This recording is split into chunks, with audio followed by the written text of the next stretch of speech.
we also create lasting friendships, lasting relationships, lasting colleagues. Many of the students in the groups that I've worked with, they keep in contact with each other for years afterwards. They remain friends. They go on their own trips and activities. They keep in touch with each other. In bringing their whole selves, they come closer. They become part of each other's lives, and that continues long afterwards. And that's how many professional scientists work. They go to conferences to meet their colleagues that they haven't seen elsewhere, and that's part of what being a professional can be. They're achieving some of the highest levels of scholarship undergraduates achieve in the university. These are published papers and presentations at national and international conferences. I mean, that's the highest we aspire to. And I think a lot of that is because students push themselves really hard because they get really interested and invested in the work that they're doing because it's their own. And I'm a facilitator, I'm a collaborator in that sense, but they take ownership of it and they work really hard at it.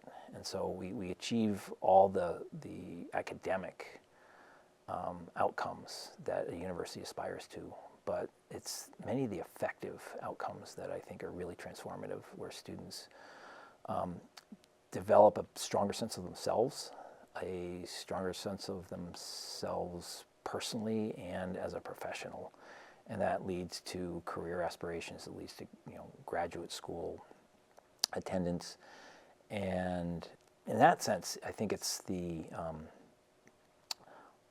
achieves one of the greatest sets of goals the university has for its educational programs. But I think an even greater one is this sense of community, where people really experience in community, in working together to achieve, again, something greater than they ever could as individuals, working on shared challenges that often involve individual sacrifice to create this common outcome.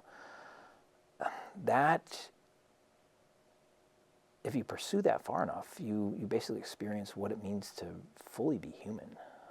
And there are a variety of contexts that I've identified and others I've identified in which groups of humans, groups of people work really closely together and really explore fully what it means to be human.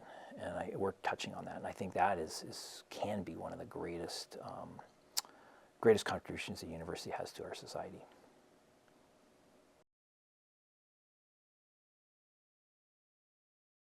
It does, and I say so both from my personal experience and from a considerable amount of data from other universities who have studied belonging in field science, the context that I work in.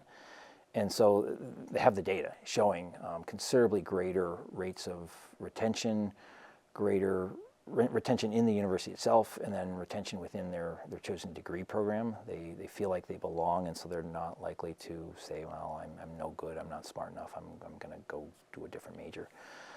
But in my programs, most people I'm working with are juniors and seniors. I'm in an upper division college, and I think the greatest measure of retention then is continuance in professional careers and in graduate school. Western has a disproportionately high rate of graduate school attendance among its undergrads, and I think the students in the programs that I'm in, it's even higher.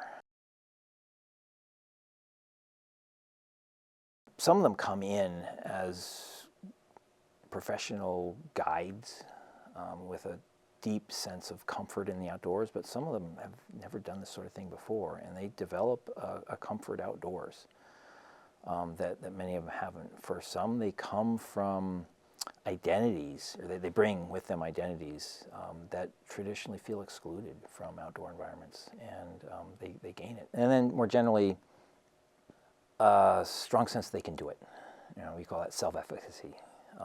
both personally and academically and scientifically, and a sense that they belong in their profession, in my case in science, but you could generalize it professionally. They belong there because they've done scholarship, right? They're scientists because they've done science, and they have the presentations and they have the publications to prove it.